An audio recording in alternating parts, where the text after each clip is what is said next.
Kif mistenni jum wara l-budget fit-toroq Maltin qed tiddomina d-diskussjoni dwar il-miżuri mħabbra. Fost il-miżuri li ntlaqgħu verament tajjeb kien hemm it-traħis fl-income tax u anke żieda fil-pensjonijiet. Na tajjeb, ma nistax inkunu aħjar. X'taħsbu dwar iż-żieda fil-pensjonijiet? Tajjeb, għax għalina tajjeb, għax għanta pensjonanti. Aħna pensjonanti u kienna pensjoni miex ħafna. Forsi zidna saħħaġa miskinu. Le, ħafna l-budget ta' ġobna aħna. Joġobni, ħafna. Proset, najt il-proset il-Prim Ministru. Liema miżuri l-aktar li laqtu? Minħabba l-prekarjat, l-anzjani tawhom ħafna iktar jistaw jgħixu iktar komdi. Jiena l-Italjan uħu l-pensjoni, allura jiena ħan iżdietu. Iżda fil-Belt Valletta ma kinux biss il-pensjonanti li kummentaw b'mod pożittiv. Jidher li l-iskop tal-budget li jifrex il-ġid bejn kemm jista' jkun nies der li nftiem minn ħafna. Kollox laqatni.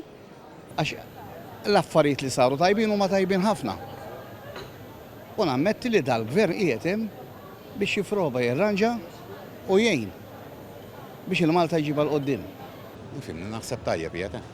Mill-budget, jiena l-budget oġobni ħafna għax jieħu dal-gvern joħsib l-anzjani, it-tfal, ġifieri oġobni ħafna.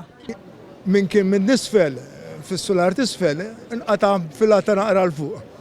Min kellu l-iktar bżonn ġimejjun kif jixraqlu.